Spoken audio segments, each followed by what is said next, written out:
One. Welcome back to Continue Cooking with me, MonteCristo, and my delightful wife, Susie. She's going to read all your inane Twitch and YouTube comments for me to listen to and fill my brain with filth while I try and fill yours with helpful cooking tips. Hopefully, my mouth movement is matching the words and we are not desynced today. You can tell me, Twitch chat, that's the one helpful thing you will do today. They will tell you. Not a problem. Also. Also what? I'm going to move the camera a little bit. We can see everything over here. We never used to be able to do that. Well, who's responsible for setting up that camera? Producer. There we go. Ta-da! I moved it. So hard. She's a professional, guys. Good morning, chef. Slight delay. No! It's ever so slightly unsynced. I'm not sure we're going to reboot the stream for this one, guys. Is it annoyingly unsynced, or if we just do a song and dance, it'll be okay? I'm not sure a song and dance is going to help us this time. It's a 0.5 second delay. Shit. If I don't look at his lips, I'll probably not notice it. Honestly, it's not going to be delayed in the recording, so I don't care. Yeah, they're Deal actually with it. 0.5. If we just look at the cooking, it doesn't really matter. Don't look at me! Don't look at me!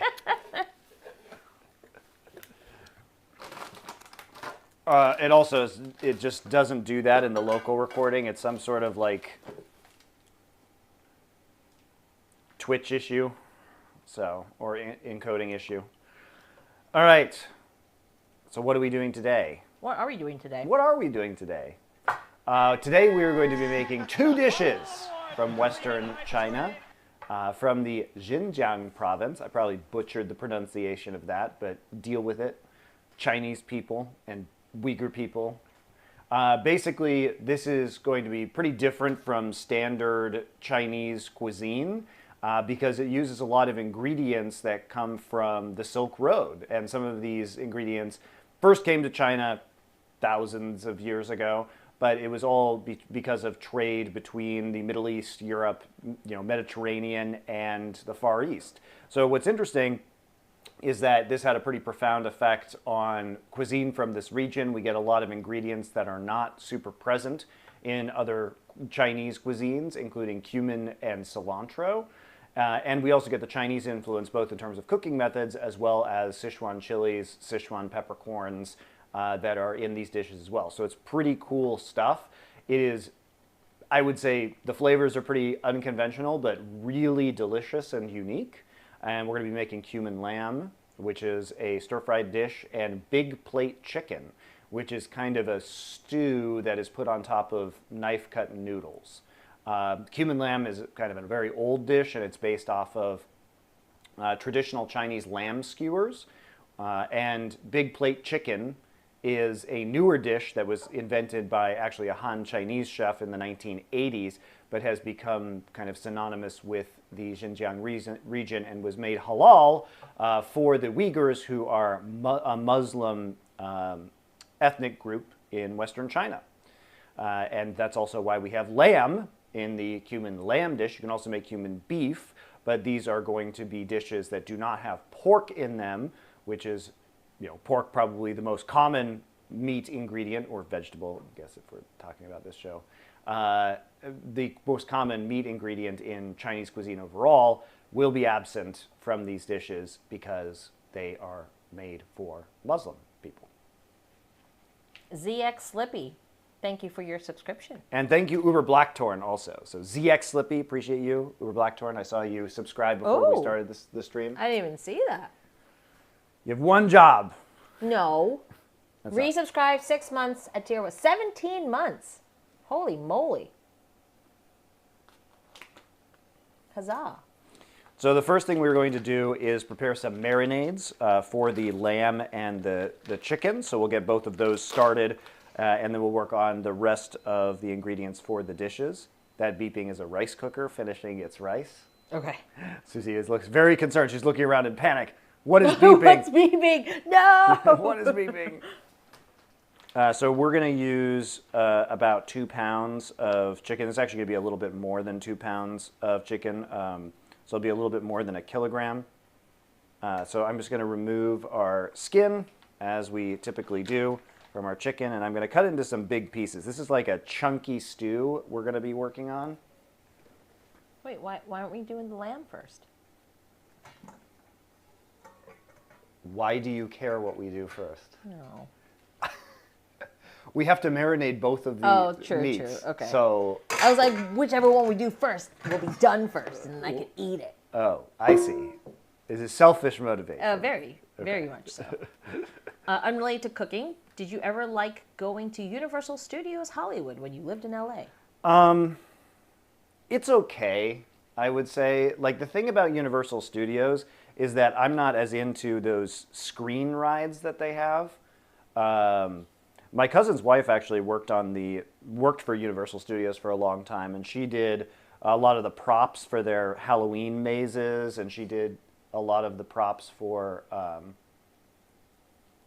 what else? Like the Harry Potter line. So chicken smells a little off, guys. I'm kind of concerned about this. Kind of concerned too. Give me a piece. Let me rinse it off. It looks okay. I just defrosted this. I put it in the fridge last night. No, I just defrosted it. But it's not smelling good. No, that's... Unfortunate. Let's try the other pack of chicken. Yeah, that is very unfortunate. It was frozen previously, and it was in the fridge all night, so this could just be unlucko. In which case, we may not be doing big plate chicken today. Oh, boy. Which would suck, but yeah, that's not good either. Oh no.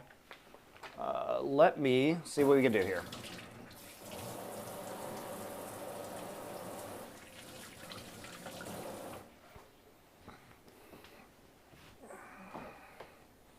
Also, it may not be possible to run out and get chicken at the present time.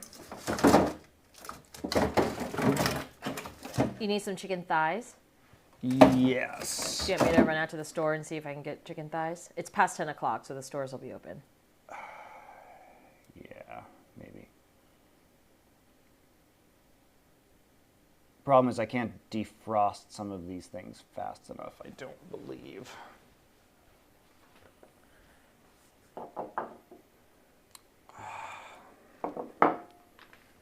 That is really unfortunate. Yep. I wonder why.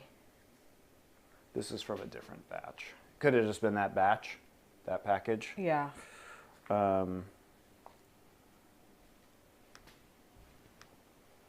Maybe I will have you do that. Those are frozen. Yes.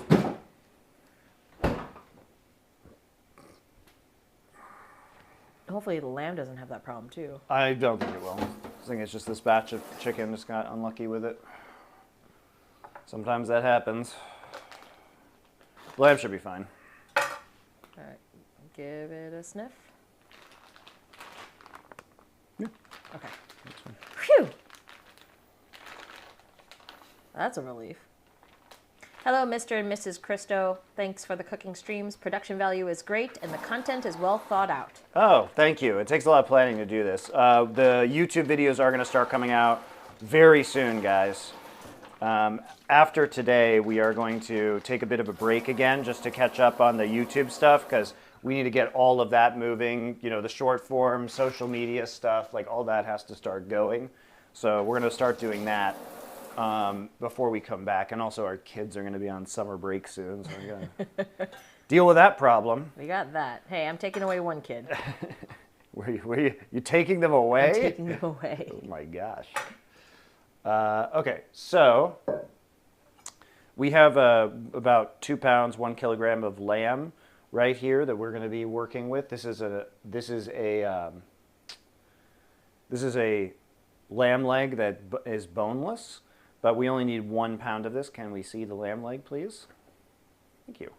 So we only need 1 pound of this, so I'm just going to cut this in half. Like, I know this is a kilo, so don't need to be too precise about it. It does have a lot of fat in it, so I'm going to try and carve this up a little bit and get some of this fat out because it needs to be trimmed. So we want to slice this into like 1/4 inch thick slices. It's about a little more than 1/2 centimeter if you're in metric. You can also cube it. Some recipes are going to ask you to cube it for this dish, but we're not going to do that. Wow, this is really fatty, dang. I don't know how much we're going to be able to rescue of this lamb. We might have to use all of it, actually. I think I am just going to use the whole kilo because there's a huge vein of fat running through the middle of this that we're going to have to carve out, which is going to make it so we don't actually have that much lamb meat left. Silly fat sheep. But you know what? This sheep is going to be so delicious. It will be so delicious. Look at that. Let me get the fat out. Eee. So much. All right, do you want me to run out to the store? Yes. You need what? 2 kilograms? 1.5 should be sufficient. Okay. Do you want me to keep it on 3? Where do you want me? Yeah, keep it on 3 for now. I can just do this. Plus, we're recording all the inputs anyway, so sorry, guys. Sorry. It doesn't matter. You're desynced anyhow, and nobody wants to see your mouth. So. Nobody likes to see my ugly face anyway. So might as well. All right, I'll be right back. I'm going to go to the store. Goodbye, thank you. Okay, so I will... Oh my God. Also, I don't have my phone, so if I die... Oh my God, she's walking to a store without her phone, guys. She might explode. Okay, so yeah, look at this. We just got this giant piece of fat running through here, and it is just one huge piece of fat. So I'm actually going to use this entire piece of lamb. Oh my, this is just, look at this. It's just all fat, the whole thing. I'm going to save a little bit off the side here. So I guess I'm going to use this entire kit. Look at this. Look at it. And you see meat here, but it's just fat underneath it. So it's just a very thin layer of meat on top. So we can't really use that. And this is also just one giant piece of fat. The exception of there is some meat here. And it's not going to be super delicious, guys. There's a usable, actually, is it usable? It's not. It's not usable at all. There's no usable meat. Maybe there's a little piece here. So yeah, considering I just defrosted this kilo of meat, but I mean, probably 1/3 of it was just fat. So we didn't get very much meat off of this.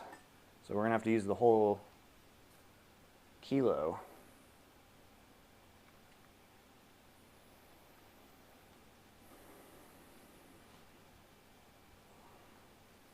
Which will end up being probably about 1/2 kilo of meat, or 1 pound.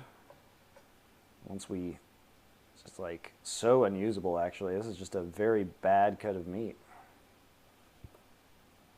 It's fine to have marbling. It's not fine to just have huge chunks of fat, unusable fat in this.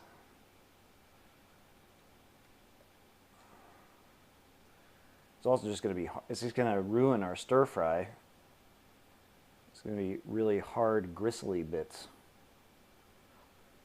All right, let's take all of this off. And we're just going to have the exact same problem with this piece because, again, we're dealing with, there's just a slice we can use later. We don't have to cut this one up. Some membrane here. We probably want to get off because it'll be tough. Well, let's see what we can do. Just trying to, okay, that just peels right off the fat. And then we just have this giant block of fat. So annoying. See, it's just rock hard too.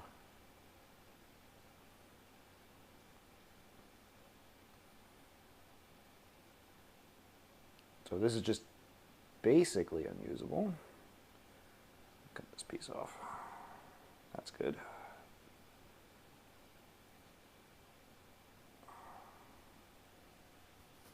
Wow. I have never seen a more useless piece of meat than this piece of meat.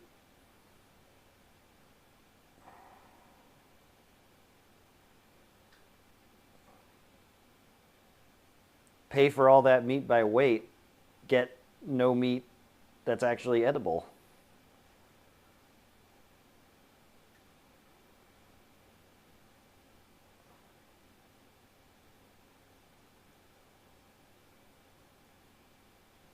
Bummer. Yep, this is all just another giant slab of fat.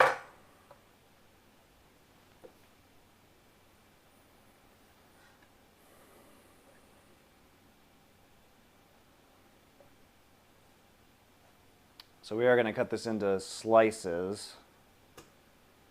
These are already kind of sliced up adequately. Right, we want it to be a bit chunky. There's not a problem with that. I like this dish to be a little bit chunky and have some nice chunky onions in it as well. That's going to be good enough.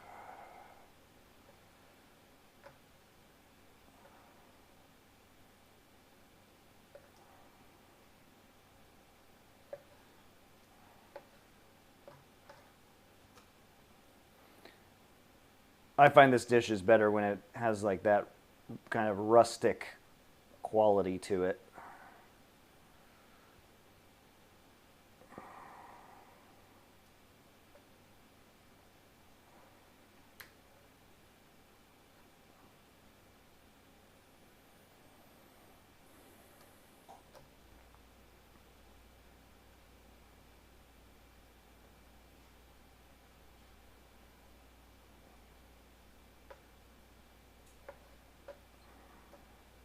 Down to some smaller pieces.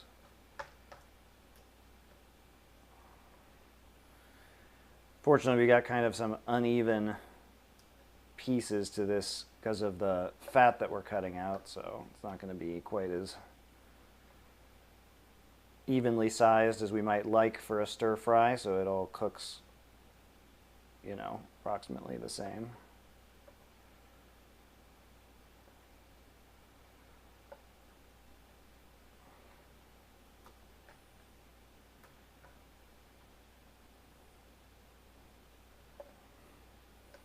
But we'll do what we can.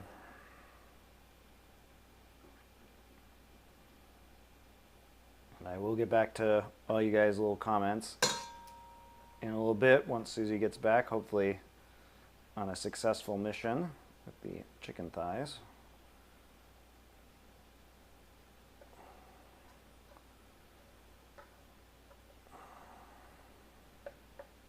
Sometimes you just get unlucky. Okay. So what we're going to do now is we have our lamb here, which should be about 450 grams / a pound. And we are going to go ahead and soften it up. Washing my hands.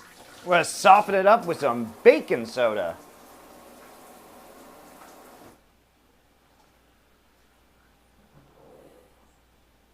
So let me grab my measuring spoons, and I have some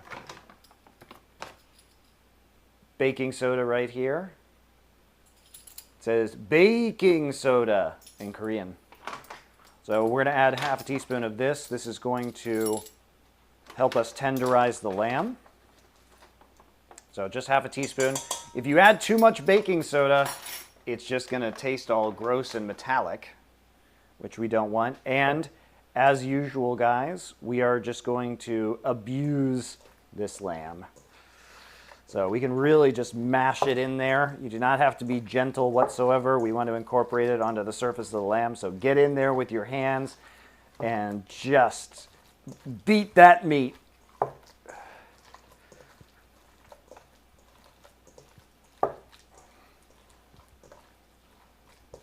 So you can squeeze it, you can slam it. And this is going to make sure we get a nice, tender piece of cumin lamb.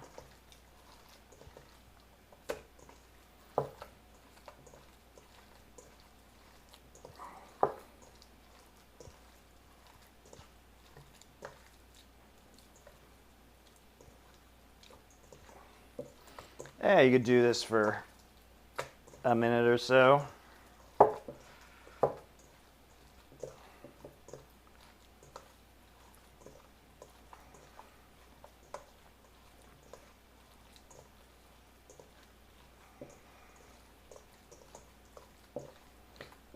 And then we're going to make the marinade after this. So once we get our lamb in there with the baking soda, we can set this aside and we can make the marinade.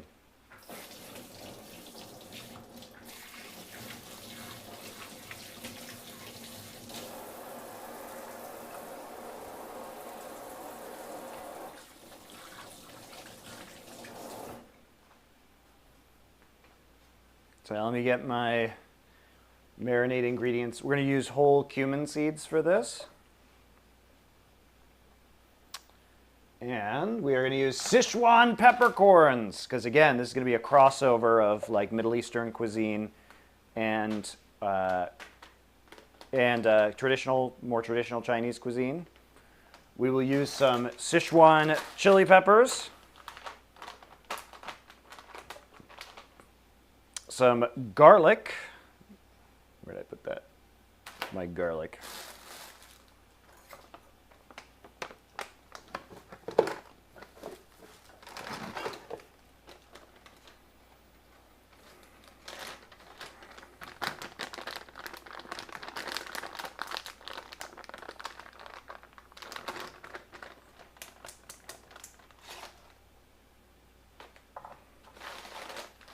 Garlic is here, and some light soy sauce. So our marinade ingredients for our lamb. So we put half a teaspoon of baking soda in with our lamb, and we're going to use whole cumin seeds that we're going to toast.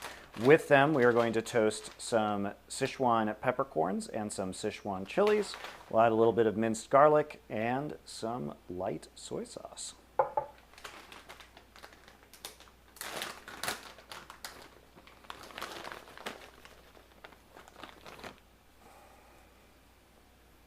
While we're waiting on my lovely wife to return, I'm just going to prepare some of these chilies. If you don't have Sichuan chilies, which you can buy online or at an Asian food market, you can just use arbol chilies, the Mexican chilies that should be available at most grocery stores in America. I'm going to use about 12 of these, so we got 6 there.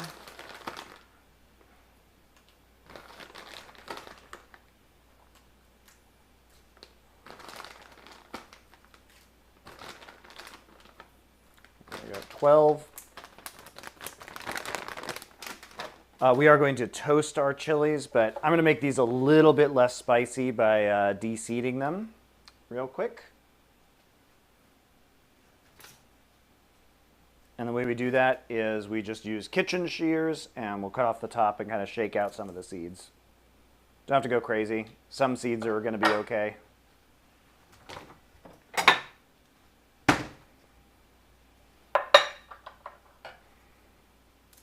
You can also just use them whole and perhaps they crack and the seeds fall out into your dish, but if you like spicy food, it's just fine.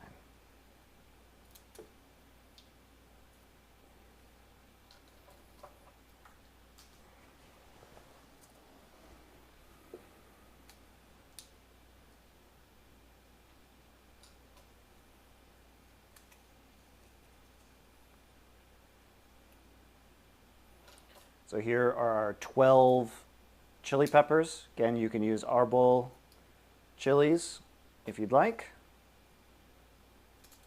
And we're going to put all of our ingredients that we're going to toast into this bowl, and we'll toast them all at once.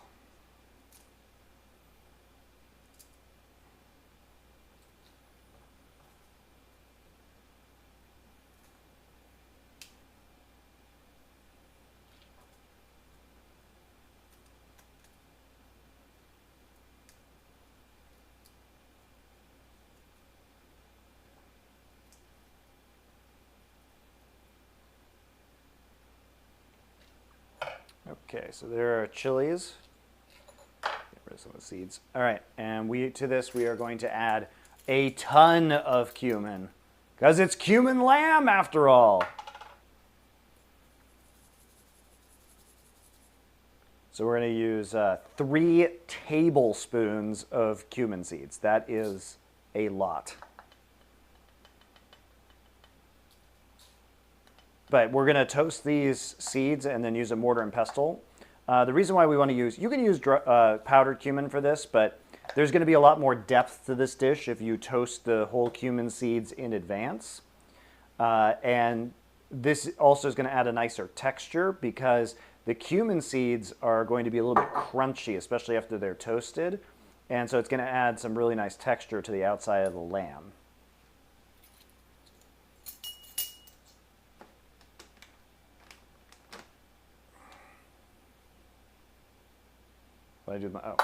I'm blind looking for my Sichuan peppercorns. All right, here are our Sichuan peppercorns.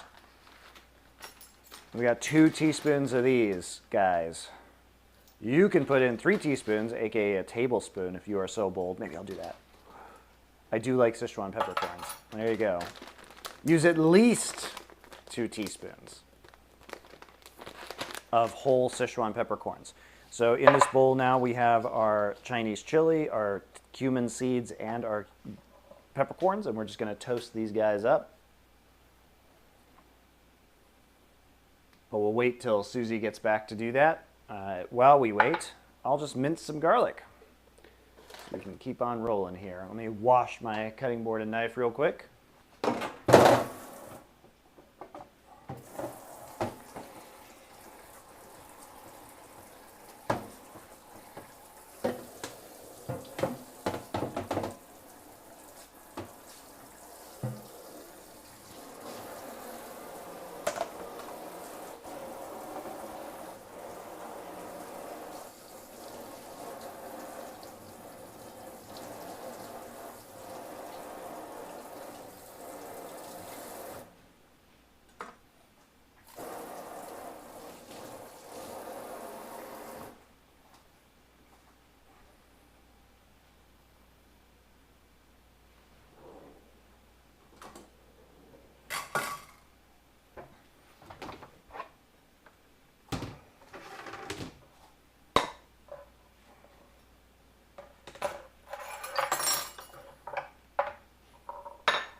So I'm going to mince up these 4 cloves of garlic.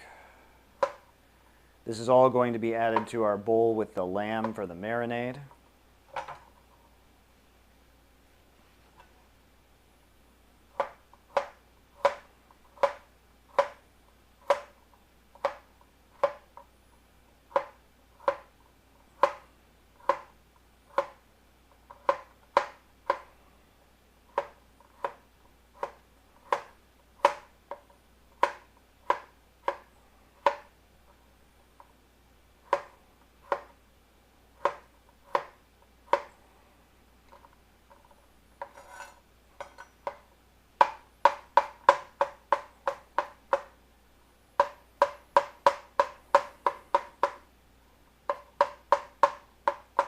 Mincing up that garlic. Oh yeah.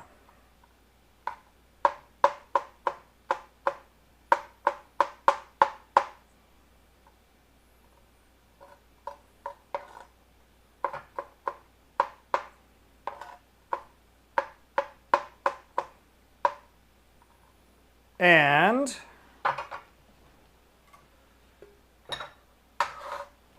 get it into this bowl.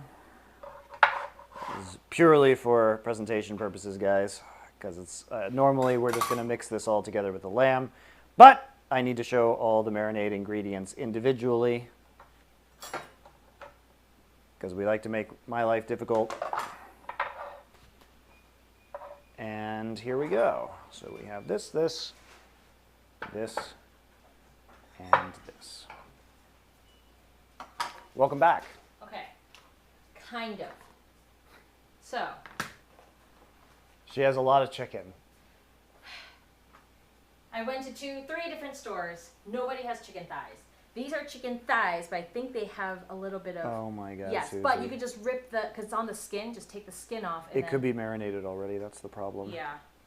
But this is all I could get. I could have gotten you breast, but I know we already have breast. And I couldn't call you because I don't have my phone. So, is this something...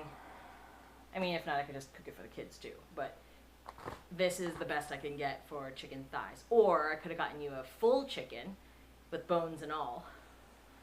But this is the best I could do. See, this is already vacuum sealed, Yeah. and it's marinated, so we can't use this. Well, I tried. Thank you. You did a good job. Sorry. Sorry. Freeze a few of those. We'll freeze. Now we have dinner. Now we have dinner for kids. And us, I mean. Oh, and us. Alright, I'll put them in the chicken drawer. Well, don't freeze all of them. I'll freeze. 2 of them. Yeah, that's fine. I mean, it looks good. It's pre-marinated chicken, guys. It looks fine. It's like a garlic marinade on honestly, it. Honestly, that was the best I can do. And That's I know fine, if thank you. Chicken breast, I can run back for breast. That's not marinated. No, I have breasts already. Okay. We'll do this a different time, guys, unfortunately, is the answer. It's also 90 degrees out there. Yeah, it's fine. I'm Thank you. gonna change my shirt now. Thank you for trying. My shirt is drenched. Thank you very much for trying. And the funny thing is, guys, I do have more chicken thighs, but they're frozen solid. solid. Okay. Rip big plate chicken. It's all right. We'll just do the one recipe. Camera angle, though. Thank you for trying. I Thank tried. you very much. It was a valiant attempt. Nobody had them. All right, my glasses are here. All right. Okay, so let's do our squat and gape, as Susie likes to call it. I'm ready. I'm ready for the squat and gape. Squat more. Yeah. Okay. Okay. We're making cumin lamb, and these are our marinade ingredients. We've already mixed about a pound of lamb, or 450 grams of boneless lamb leg, with our baking soda, half a teaspoon of baking soda. We've got some minced garlic, and we're about to toast our 3 tablespoons of whole cumin seed, Sichuan peppercorns, and Sichuan chilies, and we also have some Chinese light soy sauce.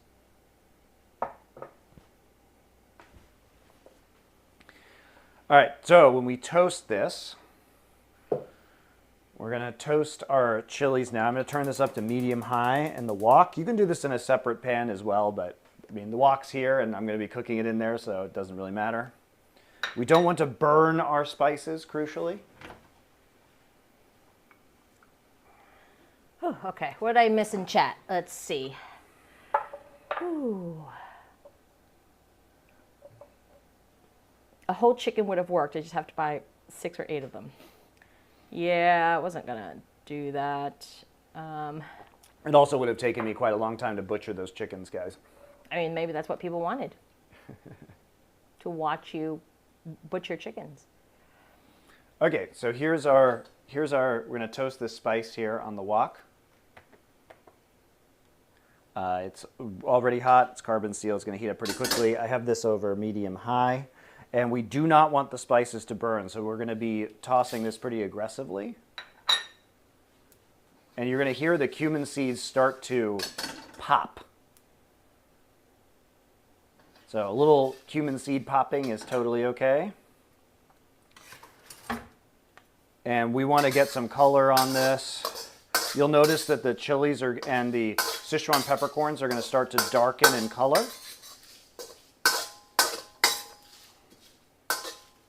And you're going to smell this. It probably will take 1 to 2 minutes.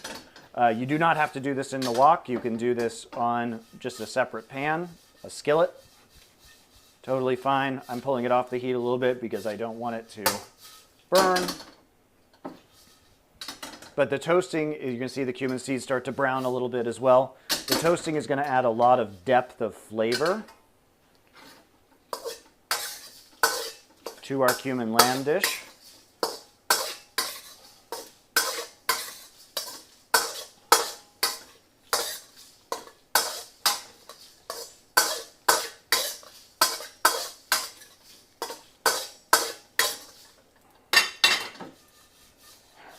Ooh, I smell it now. Oh, you can smell it. You can smell the chilies and the cumin, especially the cumin. It smells great. Get that earthy, sweet scent of the cumin. You can see everything. The Sichuan peppercorns, the cumin are darkening in color now. Hello? So you can see the brown cumin, the Sichuan peppercorns are darkening, the chilies are darkening on the outside. I'm pulling it off the heat just so we don't burn things. Oh, wow, that cumin smell. Yep, that's what you want. Does smell amazing. If I try this for myself, would it keep well in the fridge for heating up later? You try what? Would it keep well in the fridge for heating up later if they made it themselves? The cumin lamb? Yeah. Yeah, sure. We've had it a few days after it was made. Also, thank you, Dragon Slar. Dragon Slar! For your 1 month subscription. Thank we you. appreciate that. And to answer someone's question earlier, I never worked for Riot. Thank you very much. Susie, were they talking about you? Yeah, they were like, didn't your wife work for Riot? No, she worked for Twitch.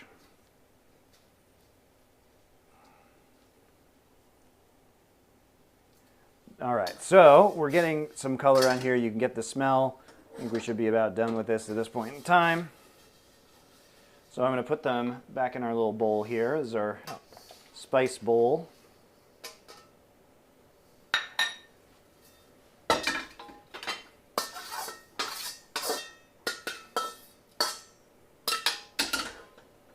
So there we go. I'll hit you guys up over here with this one.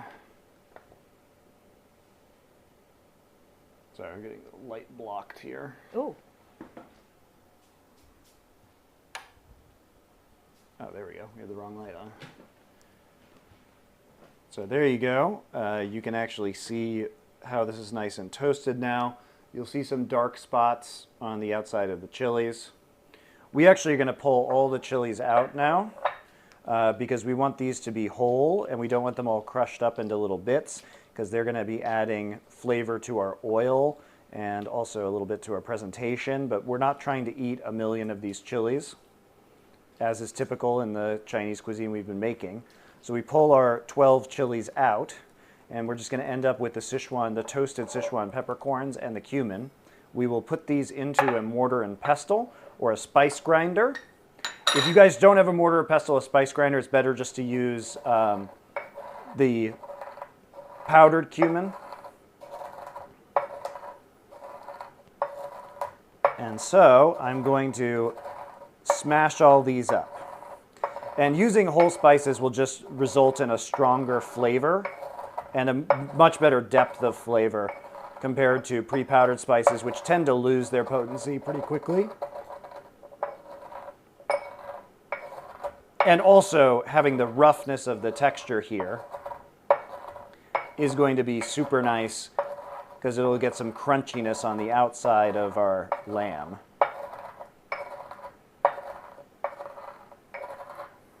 My mouth is watering at the idea of how it smells. Oh, it smells great. There is... So it smells, you get the earthiness of the cumin, but also the citrus, the bright citrus elements from the Sichuan peppercorn. And that combination smells delightful. Especially as you toast it and then you hit it up in the spice grinder. Just so good. So again, we don't need this into a perfect powder. It's not the goal of what we're doing. We're just trying to mash it up enough so that we get part of it powdered so that it evenly coats the meat, and then part of it still whole spices so we get that nice crunch. Ooh, look at that. Looks good. Oh my goodness. That's literally like if you guys opened up a pre-packaged thing of cumin and just sniffed it. But then it's also like toasty and nuttier and fuller. I don't know how else to, citrus, brighter. And brighter. Yeah, we got that citrus smell. Also, if you guys want, I believe anime nerd Fred Durst said you could just get one from IKEA for really cheap. Oh, mortar and pestle? Yeah. Interesting. Cool. I mean, it's not like they're expensive, guys, but a lot of people don't have them. It is objectively the proper way to make pesto as well, is in a large mortar and pestle. That's the most traditional way. So there we go. I'm feeling pretty good about this. It's kind of the whatever texture you guys want it to be. Mouth drool in progress. That should be delicious, says Lady B Miniatures. Thank you for your first time in chat. Welcome. There you guys go. So we have our lamb, and we have our chili peppers, which are just going to go right into our marinade. So we have our lamb here, and we can just go like this. Watch. Bloop. Bloop. Tons of cumin. Tons of minced garlic. Oh my God, garlic and cumin. I know, you're like, is this Middle Eastern food? Kind of. Kind of. Yeah, it does feel very Middle Eastern. Here's what's not going to feel Middle Eastern. 1 tablespoon of Chinese light soy sauce.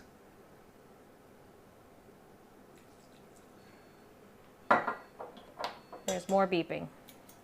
This beeping is from the air purifier we have that is angry about me toasting spices.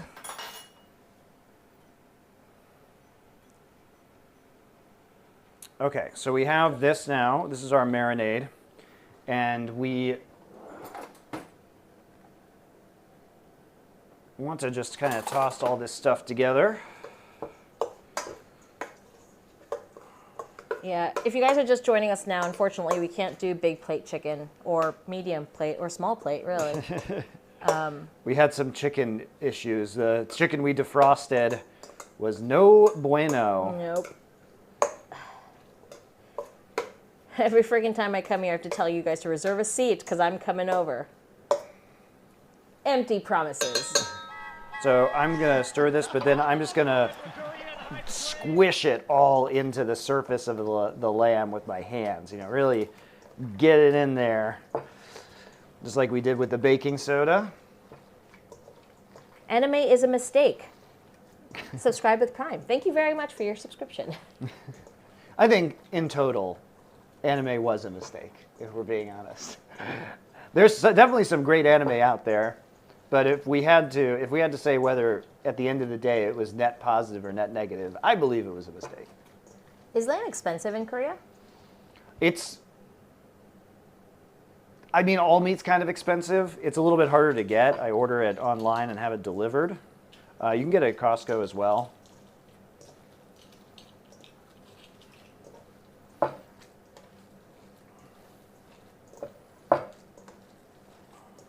It's sadly very expensive in Australia, and we farm them for the rest of the world. Yep. We actually get gosh. Australian lamb here. Yeah. That's the kind of lamb we get. Also, you know, I'm from Colorado, which is very famous for its lamb. And even in Colorado, lamb is weirdly expensive. Colorado lamb is more expensive than Australian lamb in Colorado. So, don't know what's going on with the lamb economy. Oh, you have a beautiful and clean kitchen. Only for the cameras, guys. You should see it most of the time. It's clean-ish most of the time. It's cleanish now because we're streaming all the time, and I have to clean it all the time. I guess that's true. It's normally kind of a train wreck, guys. So thanks. It's all for the gram and not for reality. Anime nerd Fred Dust, we are aware there is a slight desync on Twitch, but we decided to rectify that by just don't look at Monty's face. It's easy. Avert your gaze. Okay, we are going to deal with our other ingredients now for the stir fry. It's going to be a very fast stream today, guys, because we're only doing the one dish, and this does not take long to make. The thing that took longer was the big plate chicken, which I was really excited about. Because I even got, look at this, I even got Chinese knife-cut noodles for this. I even got the Chinese knife-cut noodle. I was so excited. So excited, and it has some interesting spices like star anise and cinnamon And the tree bark that you bought. yes, and the cassia bark, which is this cinnamon-esque. So disappointing. I know. We can't. Oh no, and we can't do another stream before vacation. It's all right. We'll get around to big plate chicken some other time, guys. It's not like we don't already have 40 different recipes that need YouTube editing, so pretty sure it's not disastrous if we can't get it. And frankly, like, this is just going to happen sometimes. This is just going to happen sometimes. Not much we can do about it. Sometimes you just get unlucky with the batch of chicken or some ingredient being bad. And unfortunately, in Korea, people just don't eat. So you may have the assumption, wow, Korean fried chicken is so famous. That's true. I mean, people do eat a lot of chicken here, but they don't cook a lot of chicken. Almost everything they cook is beef or pork at home. So especially pork. So it's really hard to easily find chicken at a grocery store. Most of the Korean fried chicken stuff, it'll be with bone. So I can go and buy a full chicken for you. Like, that was easy. The store actually said they have chicken legs, but with the bone, the little ones, like drumsticks. Oh, drumsticks, yes. They were like, we have drumsticks. Yeah, there's just, some of that stuff is used for like jimdak, the recipe that we did. Mm-hmm. I mean, I have a bunch of bone-in chicken pieces in our freezer also for things like jimdak. But a lot, I mean, even if we could get bone-in thighs, but they just don't sell, it's not as common to have just chicken breasts or just chicken thighs all in one container. Yep.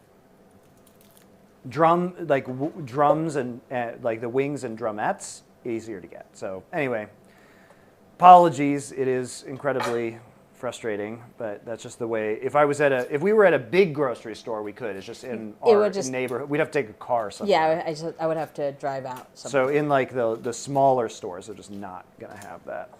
I asked. I was like, where do you think I could find them? They're like, why don't you head down to Home Plus? And I was like, yeah, exactly. Never mind. I need Monty to do his Star Wars game marathon. Oh man, that's.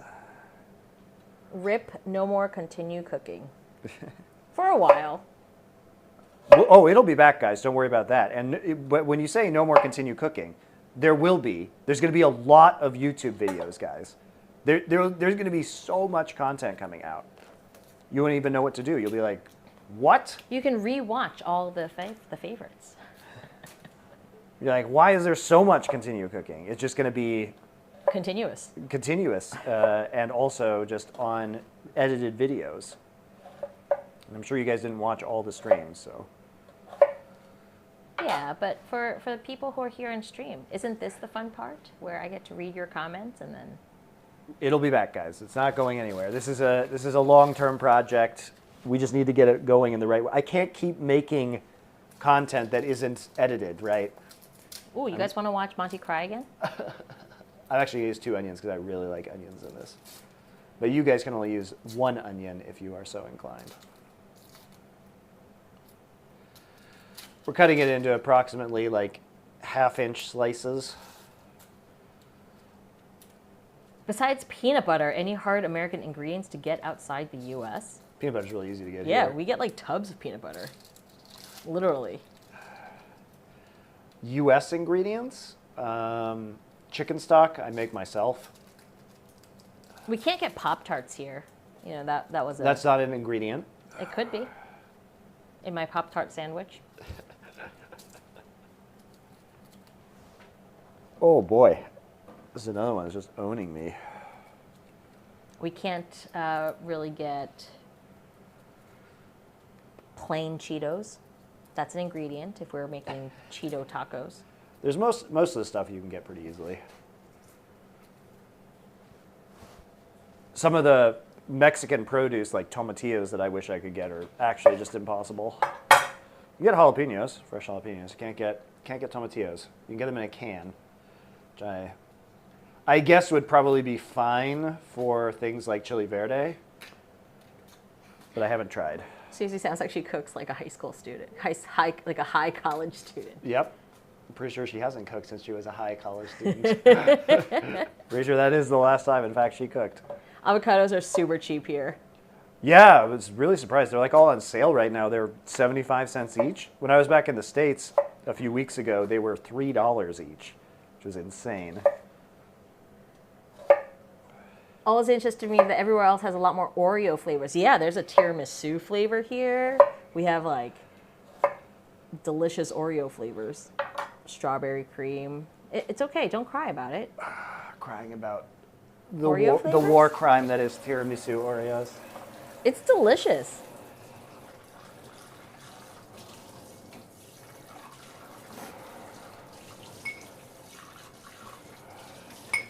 Someday there's just going to be a montage of Monty gets owned by onions.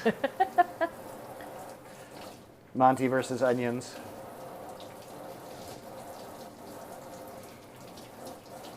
Yeah, we were at the store the other day and like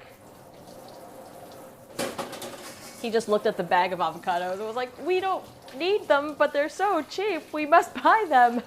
It's all right, I'll just make Mayak avocado or guacamole or something. Trust me, I can use avocado. I also just eat a lot of avocado straight up.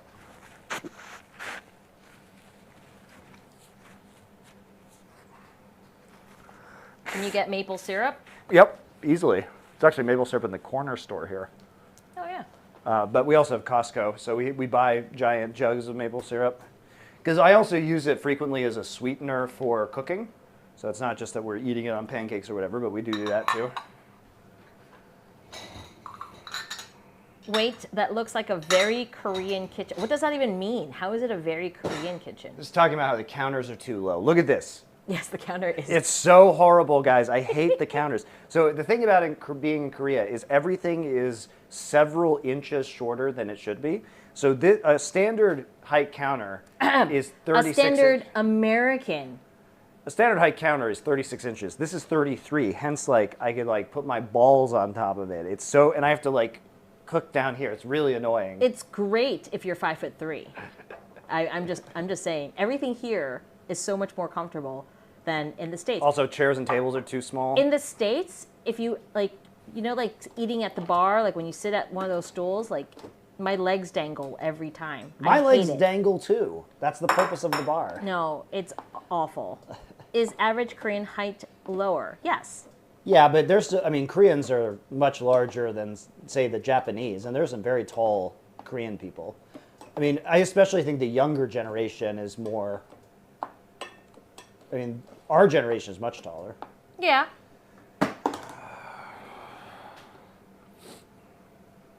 And the Zoomers are much taller, obviously, because they weren't dealing with Korean War levels of nutrition, right?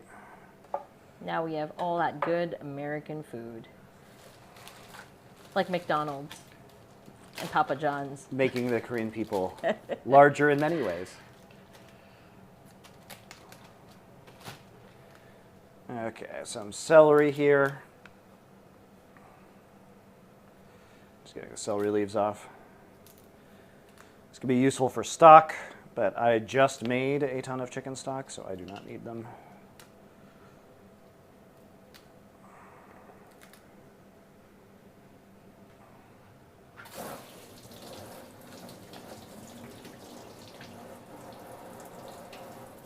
Ooh, Koreans love Spam. One You of can the get, most like- horrible gifts of the can United get- States to Korea. You can get like a Spam gift set. Yep, the Koreans got mind controlled into thinking that Spam was some sort of luxury item.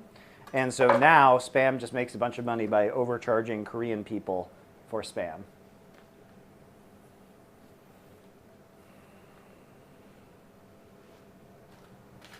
Spam is great. Spam is certainly Spam.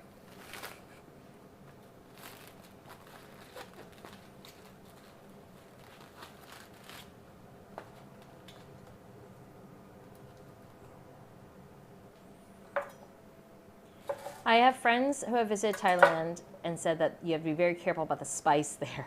Would you say the same is true for Korea, or is it No. more Western palate friendly? Well, okay.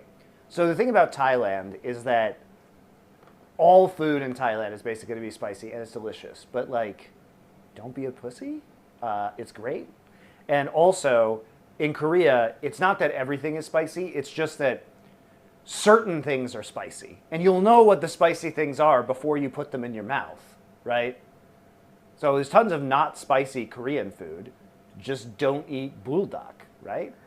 It's called fire chicken. Just don't put it in your mouth. Thailand's a bit more deceptive because if you just buy something on the street, like if you're on the street in Thailand and you're like, I'm going to eat some pad kra prao, you have no idea how spicy that pad kra prao could be. It could be astronomically spicy. It could be not spicy at all. It just depends on who's making it. So I feel like in Thailand, it's more of a wild card as to, is the food you're going to be eating spicy because you might have had a not spicy version? Whereas typically in Korean food, you're not going to get surprised by the spice level of a dish. There's no spicy bulgogi.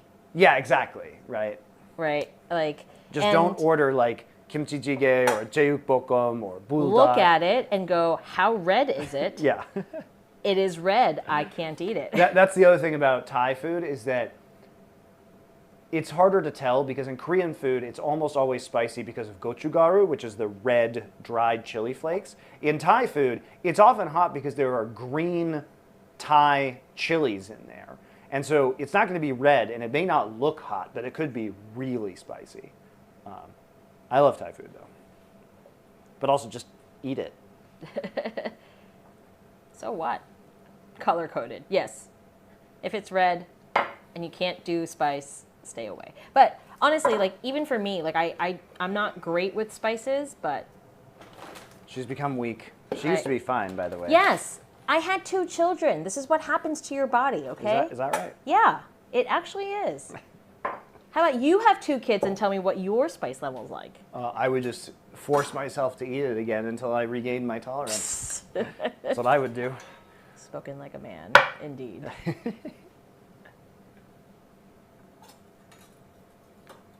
All right, here we go.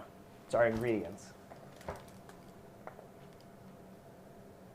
Hey guys. Here are our ingredients for our cumin lamb. We have our marinated lamb that we made earlier. We're going to be adding some celery for some crunchy texture, and we've got a couple of small onions here that are going to add some sweetness as well as some crunchy texture also, and then a massive amount of cilantro, which goes in this dish.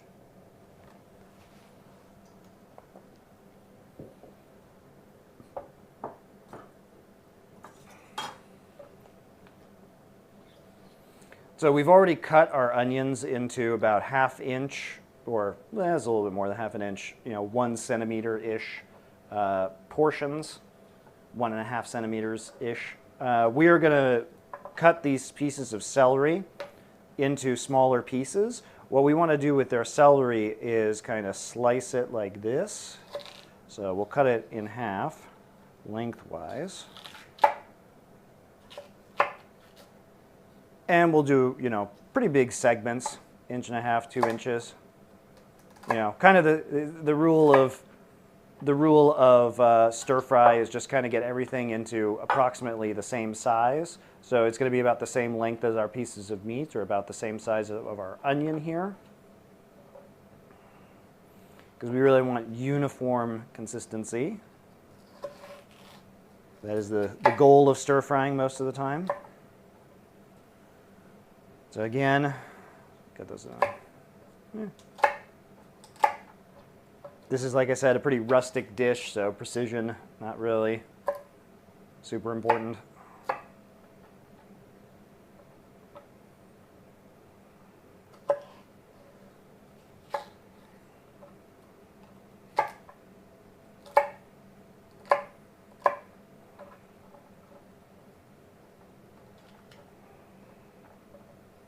It's going to be like the fastest stream we've ever done today. I know. I just realized that too.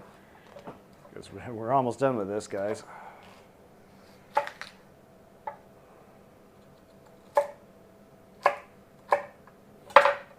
Quick, make something else.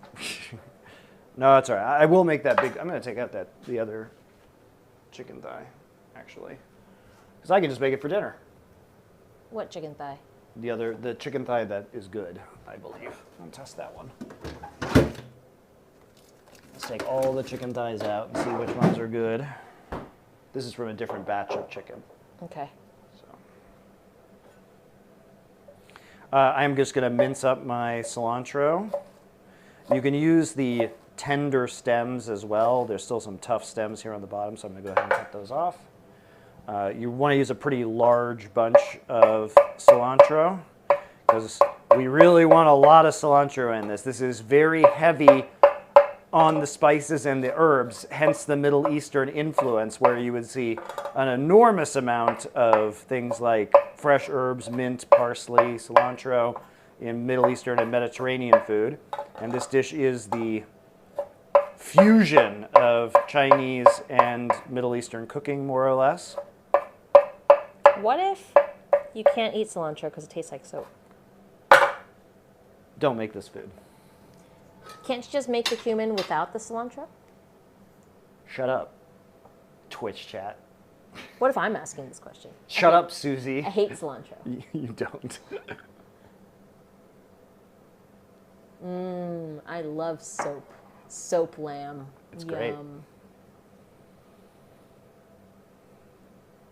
All right, let's grab a bowl. We're basically ready to do this. So I'm going to put all of our onion and celery here into our bowl. And we're just going to cook this up a little bit first. Probably need a couple bowls. Yeah, we'll need a couple bowls for this. Substitute it for coriander. Or It's the same thing. Cilantro is coriander. Get out. Tarragon? Get out. Get out of chat. tarragon you're and fired. parsley. You're fired. Tarragon and parsley can be used as subs. Don't you guys go to Walmart and sample the laundry detergent before buying it? All right. I think we're ready to cook this, guys.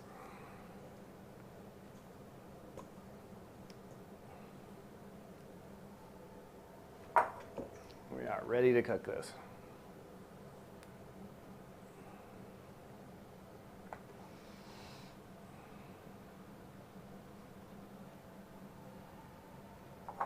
So, high heat, because we're using a wok. Let's go, high heat. We're gonna... Can you move the camera angle a little bit? Where would you like it? Right there. The camera's just not centered. I'll take this. Cooperate, please. Camera. Personally, I swap out my eggplants for aubergines. I like to substitute rocket for arugula also. It's my favorite. I just take out all my tomatoes and put them with tomatoes. All right, here we go. Get some oil in there, about a tablespoon. It's a little more than a tablespoon, but ignore me. Okay, it's smoking. Get this in there. It's your onions and celery. We do want to char this a little bit. There we go.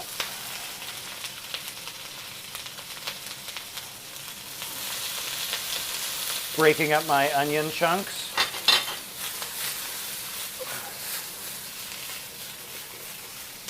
Probably take a couple minutes to get some color on there.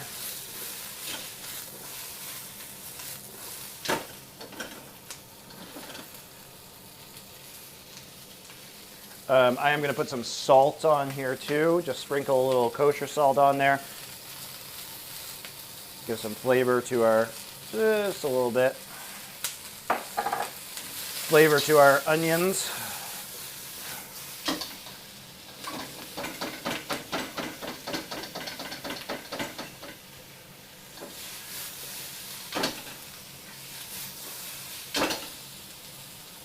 So we are starting to get a little bit of char on there.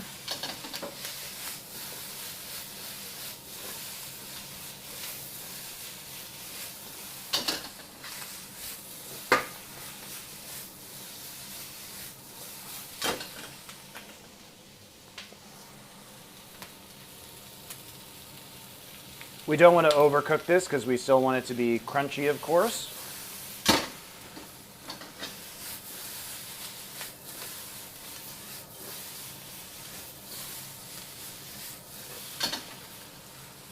my goodness.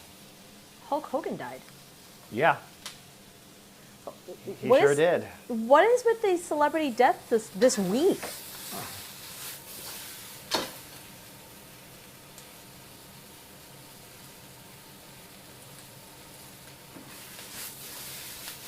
All right, we're getting close.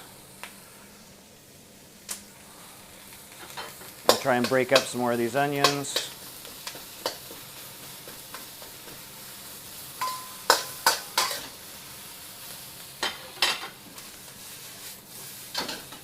All right, we're looking good. I'm just gonna go ahead and transfer this to a bowl on the side. Woo, don't want to burn myself as I show you stuff.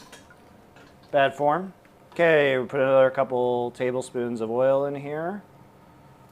Still on high heat. I'll swirl this around. We're gonna put in half of our lamb.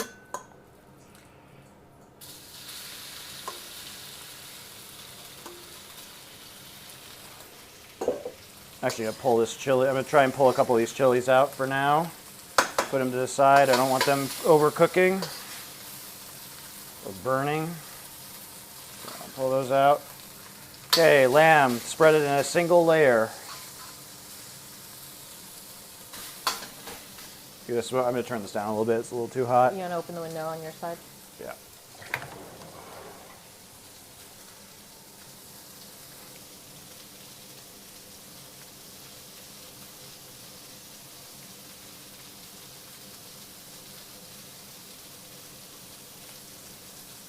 So spread it out. Don't move it yet, because we're trying to brown one side of the lamb, which we are successfully doing.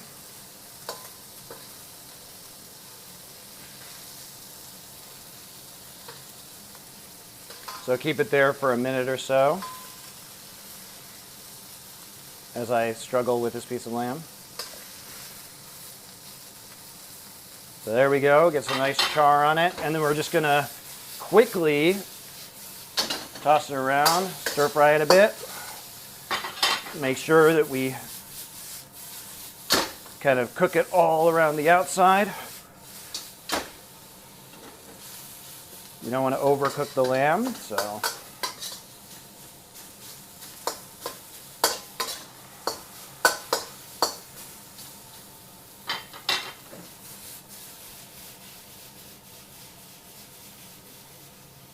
Give it another minute or so.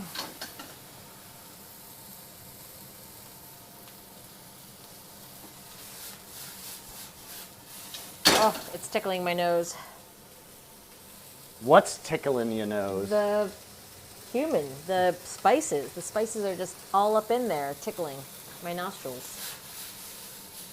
Okay, we're gonna put this into the same bowl. I'm gonna try not to burn myself with the onions and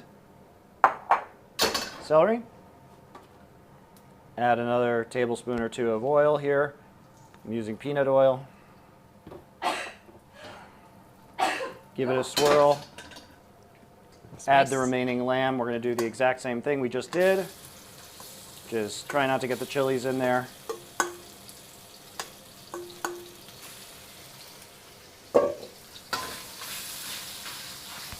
Spread it out in a single layer.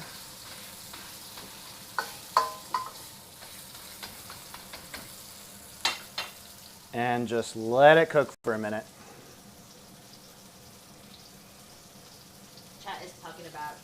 Chat's talking about all the celebrity deaths this week.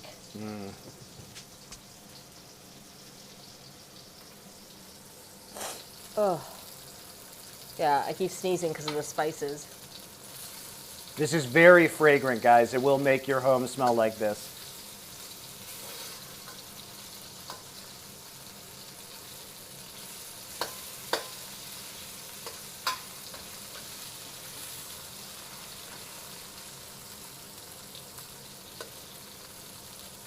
So as you can see, we're getting this crust that's developing, which is what we want. That's cumin Sichuan peppercorn crust.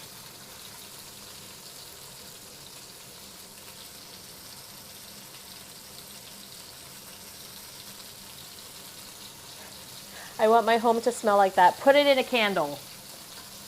I wonder if you can get cumin scented candles. Business idea? MonteCristo brand candles. This one smells like gochugaru.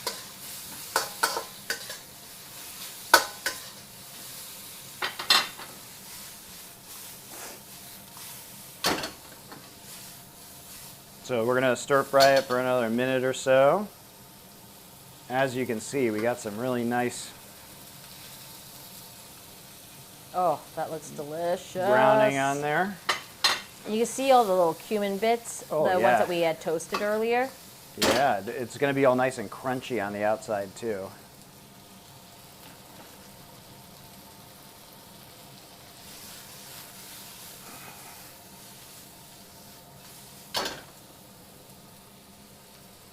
Thanks to Monty, now I'm even more hungry. Yeah, add a little bit of salt to this. That's what you're supposed to do, isn't it? When you're hungry, you tune into cooking streams.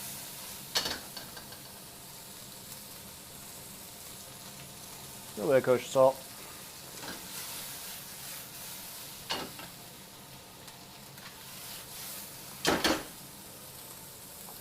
There is some soy sauce in the marinade, remember, so we don't have to add a lot of salt, but probably a little bit. Gonna go ahead and pour everything back in there. And we'll give it a few quick turns to get everything together.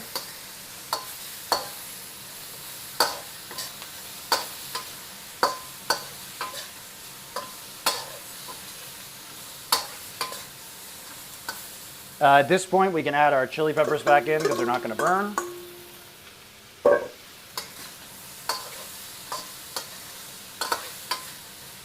It almost looks like there's a dry rub on it. Yep. I mean, there basically is.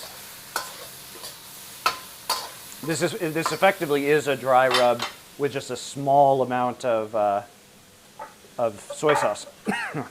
Not a lot of wet ingredients to the marinade, though. Okay, I'm going to turn the heat off now, and I'm going to add the cilantro because we want the cilantro to be very fresh. We're not trying to cook the cilantro.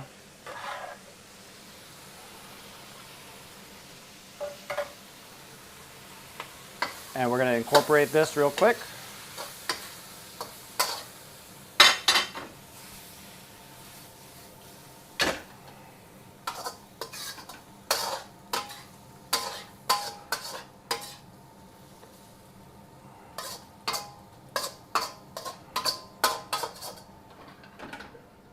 I have a problem. My schedule is opposite yours, and every time it makes me so hungry and I have to go to work. Well, My mistake is that I am in a calorie deficit at 2,400 calories in a full day, and my mistake was to tune in. Oh. good luck with your diet, I guess. You know what will help your diet? Looking at this cumin lamb. I mean, it is pretty healthy, guys. It's just meat and veg. There you go. Fresh herbs.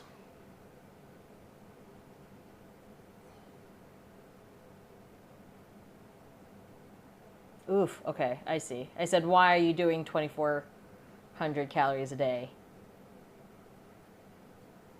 I got overweight again after my hamstring had a tear. Oh, and all I no. did was binge eat for 24/7 for 2 months. How does this look, guys? It says, it looks fabulous, it looks incredible, delicious. What other words you got for them? Validate me.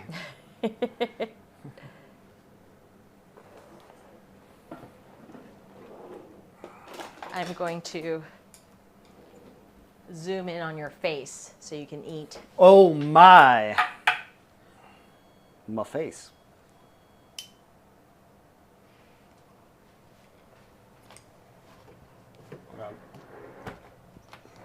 Is it hot? Hot heat coming in from there. Only the hottest of heat. Come here, let me zoom your face. Oh, you eat down there?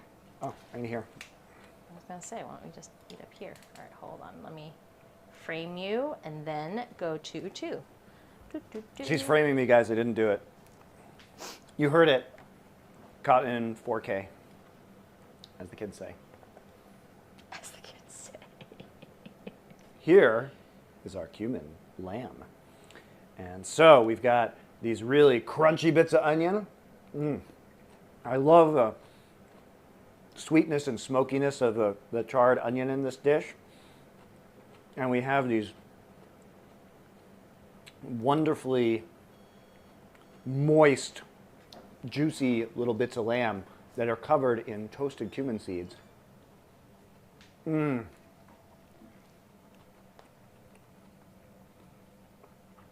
So tender from the baking soda and the marinade. So much flavor.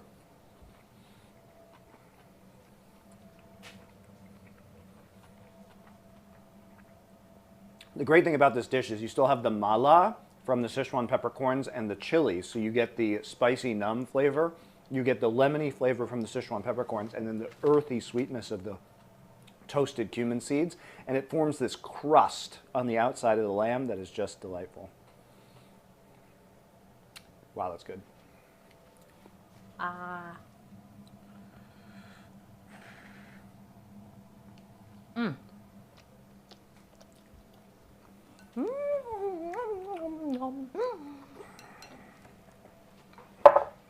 How is it? It's so tender.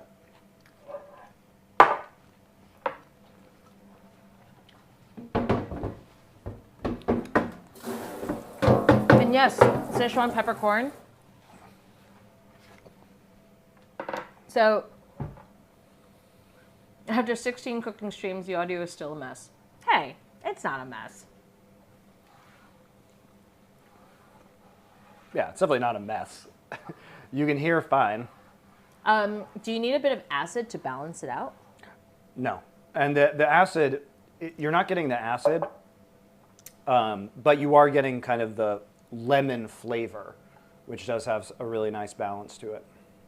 Because the Sichuan peppercorns are related to citrus. So you actually get the citrus flavor. Patty C says, gorgeous. What will you be making on stream next?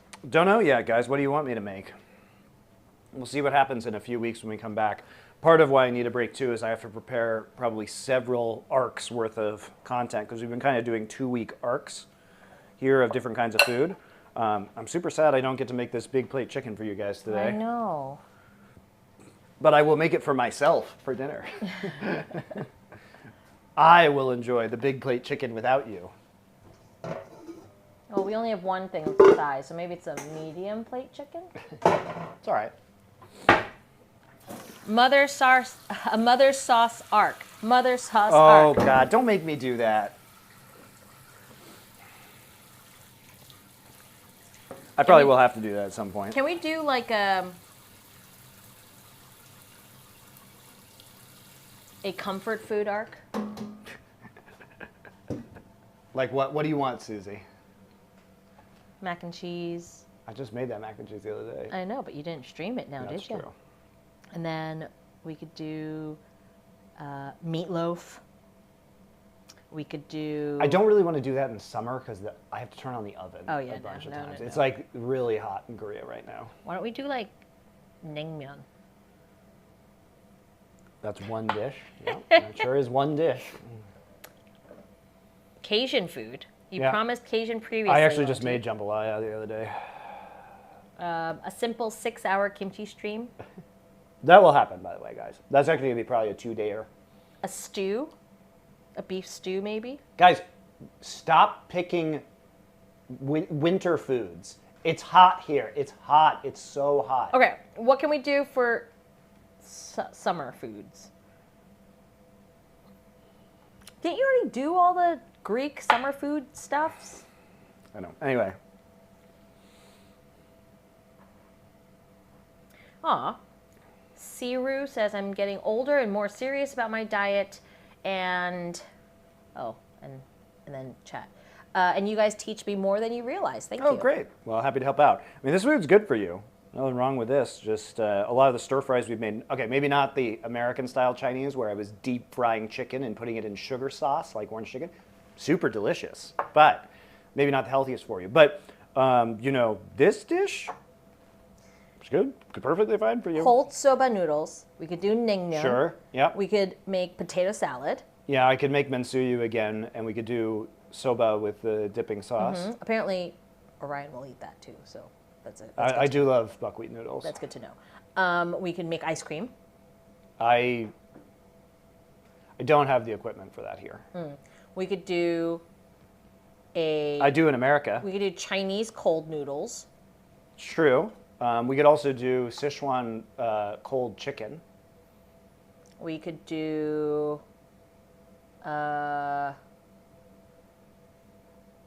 Taiwanese sesame noodles. There's a bunch of cold noodle dishes in Asia, just in general. We could do like a cold noodle dish arc for the summer.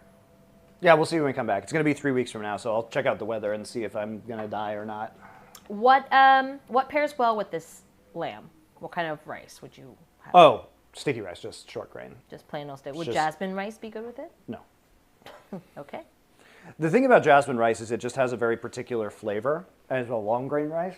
So it doesn't stick, right? This is very much just regular Chinese short grain sticky rice, which I'm getting out of our rice cooker right now. So next week, and then let's see, August. It might be Thai food next, guys, if we're being real. And the Thai food might have to happen. Probably August 21st might have to be our. Yeah, mid-August, mid to late August, because kids are out of school. Well, kids are out of school, and I'll be working. Yeah, she's doing a little bit of work. So we could do the 21st, 25, or the night, or for you guys, I guess the 20th. But the timing's good too, because like I said, guys, we have to get all this YouTube stuff rolling because this project can't just keep creating an unending stream of content without actually putting stuff out on YouTube and short form media also. Okay. I think in August we could do 4 more streams before we head off to Hokkaido. And we are going to do the Hokkaido thing, guys. We just booked it all. Yeah, we booked it all. So we're going to Hokkaido. So what I'm going to be doing for early October is the Ghost of Yotei Insano project, which is we're going to Hokkaido. I'm going to climb Mount Yotei and film a bunch of it. And we're going to travel around the Hokkaido countryside getting a bunch of footage. I'm going to learn how to cook Hokkaido food. And then when Ghost of Yotei releases, I will also have read several books on the history of Hokkaido and Ainu mythological sagas. And what I'm going to do is cook Hokkaido food. When we're done cooking, I will go stream Ghost of Yotei. And then we're going to be making content with the Hokkaido footage and the Hokkaido food and the gameplay. It'll be fun. I think the kids are off that week. But you can do it. What? Why are they off that week? They just had their summer break. Oh, Chuseok. But yeah, it'll be super fun. The whole family is going to be heading out to Hokkaido, and we are contemplating having Monty take Max up Yotei. Which I've been advised not to do with a 5-year-old. But he's not an average 5-year-old. So we'll see. Yeah, I don't know if that's happening, but we'll He'll be so disappointed if it doesn't happen. You've been hyping that thing up for him. That is true. All right. Wait. Oh, sorry. You need to take pictures. Oh, yeah. Oh, you need to gimbal. Yeah, you're slacking. My God. All right.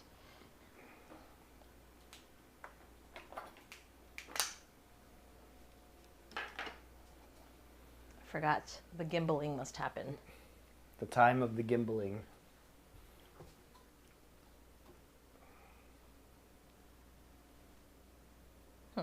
You also didn't describe the food at all. You just said the lamb was tender. It was tender. How else did you enjoy it? In my mouth. Right. This onion not aesthetically pleasing. There we go. I hate it when onions do that. Quick, onions, make him cry. Go.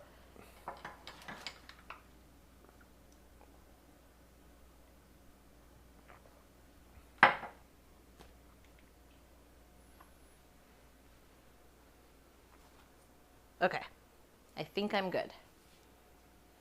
We are ready for the gimbaling. Oh boy. But first, Now you can describe it while I gimbal. you described it already so well. I don't know how else I could describe it. Besides, it's delicious.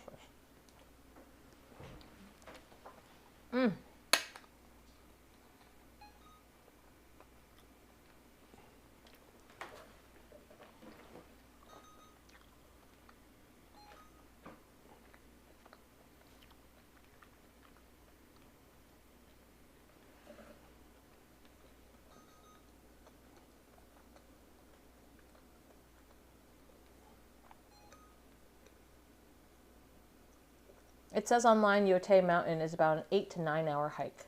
I am aware. Thank you for your help. You guys are ridiculous.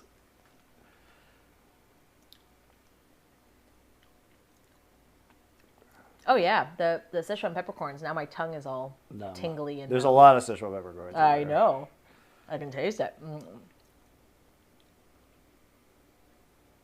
Now I need to play Ghost of Tsushima and Yote. Yeah, I'm gonna replay Ghost of Tsushima before I do that. I have to finish Expedition 33 first. Yes, you though. do. I've been waiting for this.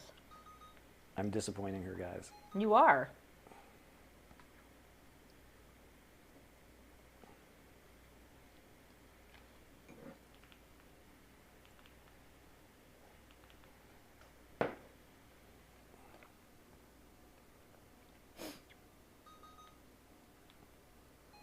I just remember Ghost of Tsushima was really pretty. Yeah, it's a beautiful game.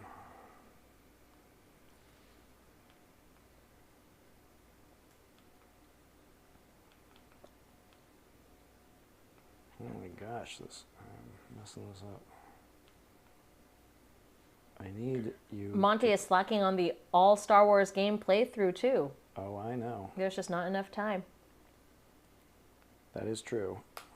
There's just not enough of you to go around. It's really the problem. Can we clone you? I thought that's what we were trying to do with our kids. We'll have Max play the Star Wars games, okay? We'll have Orion run the company, right? And that leaves you time to cook. Yeah.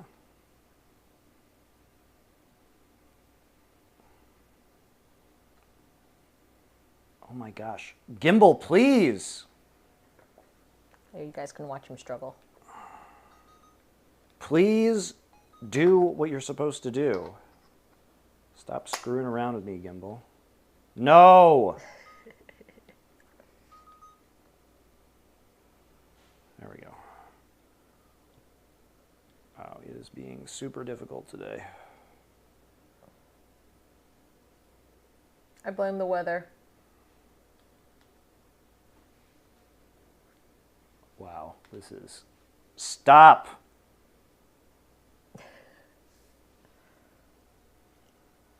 Here, I'll go back to the food, guys. Thank you.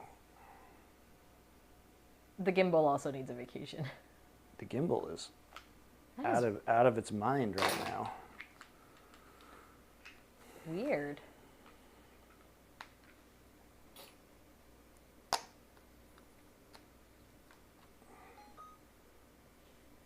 Okay.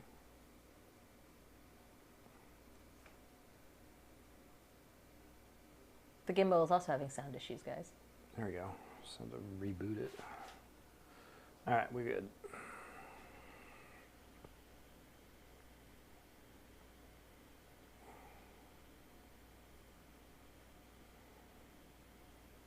And now we get the prime gimbal. Ooh, you can see the screen.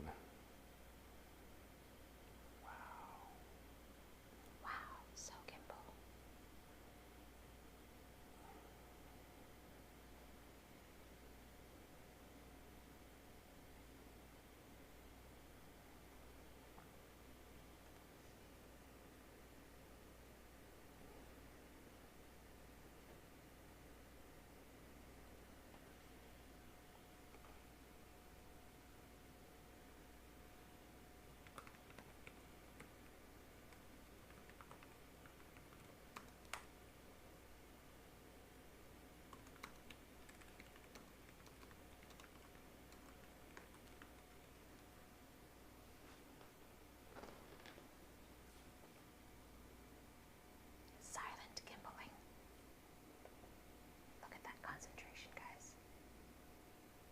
guys are so quiet today.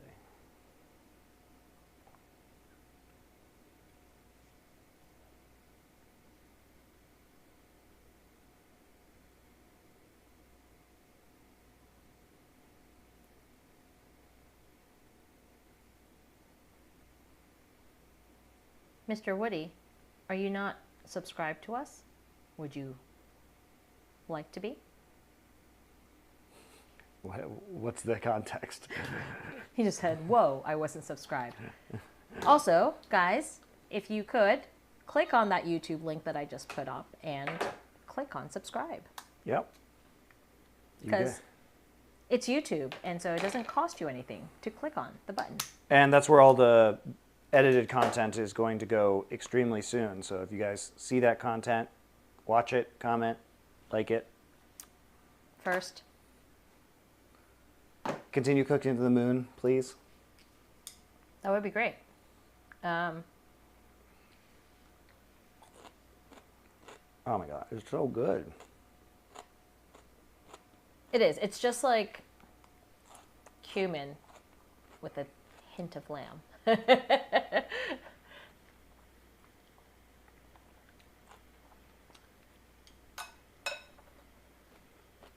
Well, I guess I'll post pictures of big plate chicken. We could post it on it. I guess we just start posting more pictures on Instagram. And Well, all that's going to come because we're going to have a bunch of Instagram reels of all of this stuff, guys. So, what are your thoughts about using the app Paprika for people starting to learn how to cook? I was using it during this stream. All right, so Paprika. If you guys don't know, it's a really cheap app. I think it's like $5. It's a mobile app and a desktop app. The desktop app is more expensive, but it all links. I have both. And so what it does is it stores recipes. But what's very useful about it is it has a built-in browser that will scrape websites for recipes and then format it for you with ingredients, directions, everything like that. I use it constantly. One of the things that I think I am going to do eventually as part of this is set up a Patreon. And part of the Patreon will be, I will have and like weekly update my paprika library because you can export the file of all of your paprika recipes. And that way I can keep an archive of every single recipe we use on Continue Cooking that's constantly updated, and I will provide that for paying Patreon members. That is something that I thought about would be a good perk for people, is just the Continue Cooking archive. So if you guys want something like that, let me know. I keep it very well organized. Mine is all categorized by different styles of cuisine, so Chinese, Middle Eastern, Japanese, etc. So I thought that would be a fun Patreon perk, but you guys let me know. I don't think anybody else is doing that. This is just an idea I had. Sting says that he has the PDF files of past recipes also, if you need them. Yeah, and I'm still going to keep all of the Google Docs that I send out for free. But just to consolidate and have. But if you want access to the archive.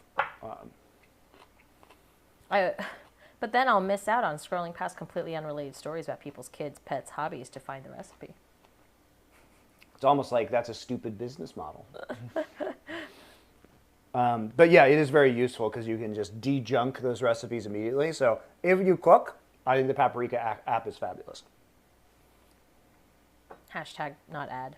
No, it's just a good app. But it will literally just like strip out all the gobbledygook that is on there and then just leave you with purely the recipe and directions. And it'll also take the picture and put it as like the picture on the recipe in the app. Here, I can just show you guys. Why are we talking about this when I can just show you? So I use this iPad. So for example, here is, I think I have to turn this around. Here's the Paprika app. So here's what it looks like on an iPad Pro. So this is, it says Big Plate Chicken. I got it from the Mala Market, which is the website, the blog. I also modify these recipes. So I have, this is partially the Mala Market recipe, but I have also changed it because I was looking at multiple Big Plate Chicken recipes and I was trying to take different aspects of them and put them together in a way that I liked. So it is slightly modified by me.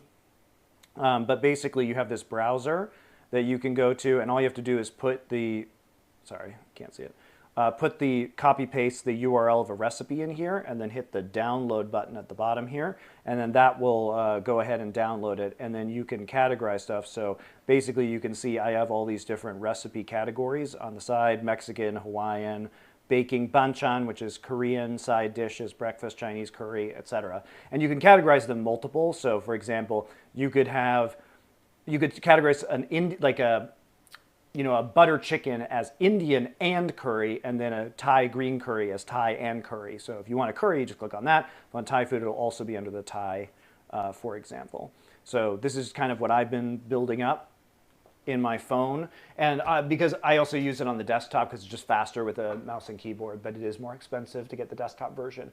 And if you buy the desktop version, unfortunately, you don't get the mobile version. You have to buy that separately. But it all connects because you have an account that's tied to your email, where it just syncs across all devices. So very useful. Is a recipe really a recipe without the life story?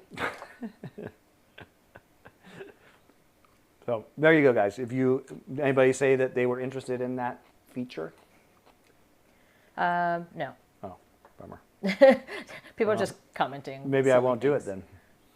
We'll see. Oh, I mean, one person said all they heard was for 200 subs, you're going to take your shirt off.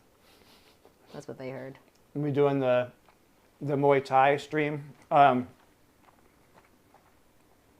So I can get custom Muay Thai shorts that say "Continue Cooking" across the front, and just wear that, on stream.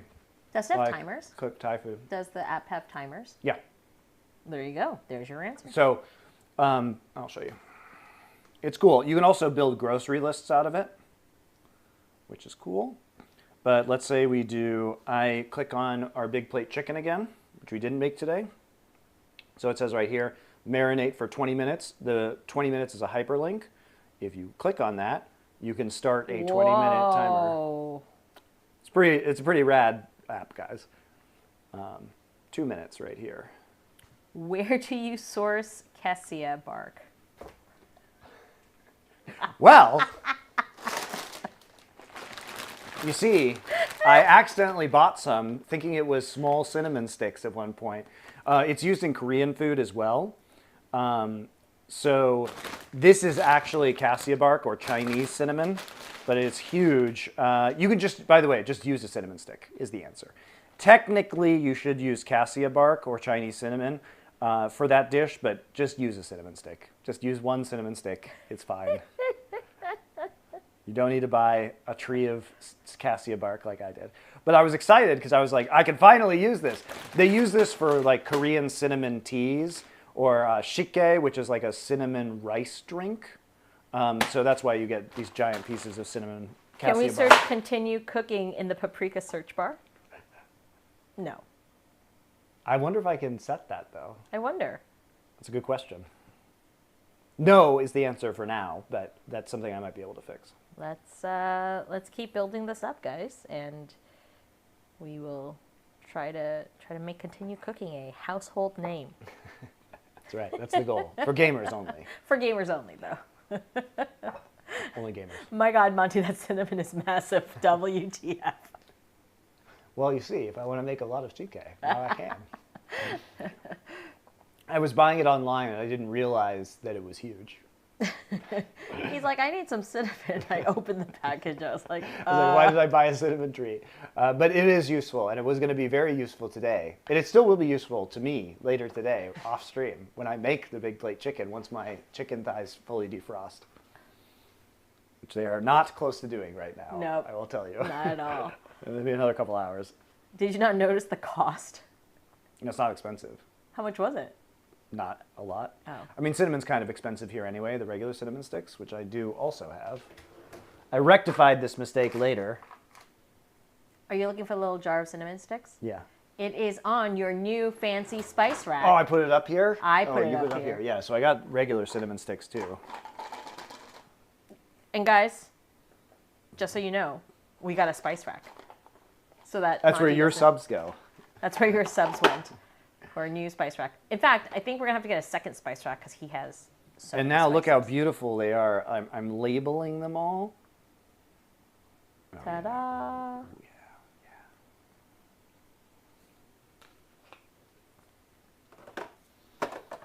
All uniform with all the, yeah. I Not like even that. showing them. What? You're talking about, but no show. You showed on the thing. Show them where it is. Oh, over there. Ta-da! Ta-da! There's the rack. I thought my sub was going towards the sink cam. Lied to. It is. It is. I'm gonna have to a part of your sub specifically is going towards sink cam. I'm gonna have to apologize publicly, like Vishojo. Why? Your donations did not go where you thought they were Oh going. no. No, fraud, fraud, fraud, fraud. Monty has a nice rack. That's right. Not as nice as my wife's. Legendary rack. Soon you'll have 2 racks. Nice. All right, guys. Well, I guess that's it for a while. But we are going to start pumping out the content on YouTube. So it's not like the content's stopping. As I explained, every time we do one of these streams where I don't accidentally have bad chicken, we're doing 2 or 3 recipes. Each of those has to be edited into a YouTube video, which means that we should be producing 5, 6 YouTube videos a week.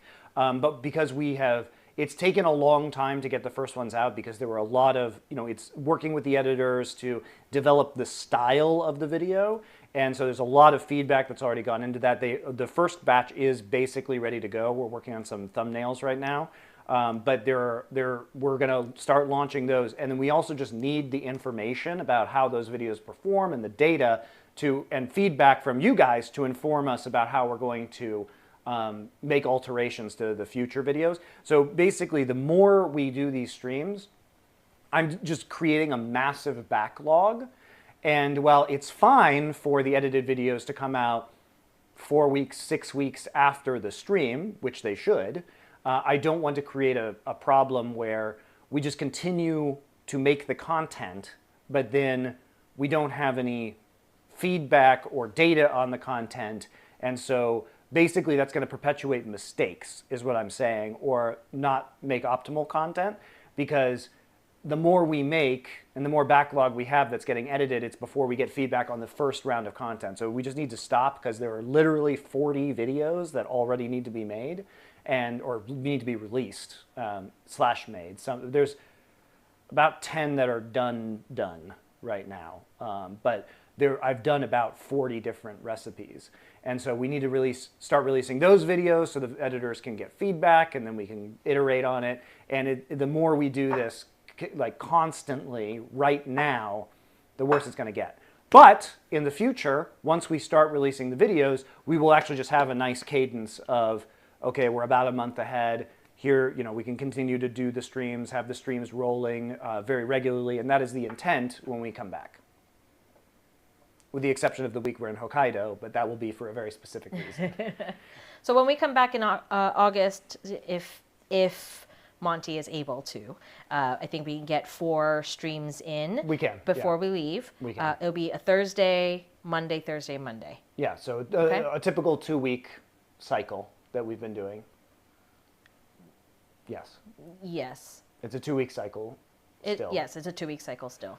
And even though it's going to be starting half- on starting on the second day. But anyway, it's still a 2-week cycle, and then we'll go to Hokkaido, and then when we come back, we'll do a 2-week cycle, and then we will do the Hokkaido food cycle because that is going to be the one that goes into the release of Ghost of Yote.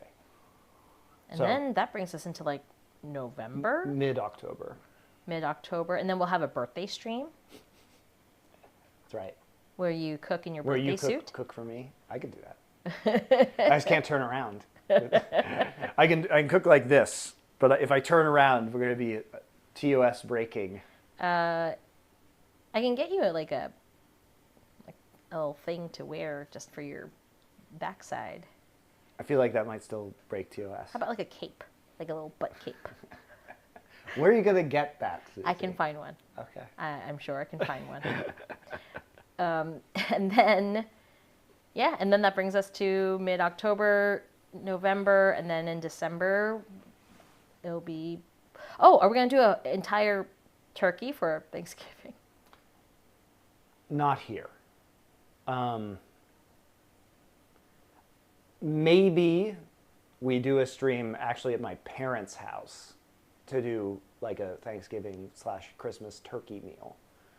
I might bring some equipment with me back to the States and Ooh. try and do that from my parents' kitchen because we're going to be there for the holidays. So we'll figure it out though. Sounds good. And then that'll be the end of 2025. I can't believe this year has gone by. And thank you so much for watching so far, and enjoy your summer. We'll come back after, 3 weeks? Yep. And we will see you then. Bye. Bye.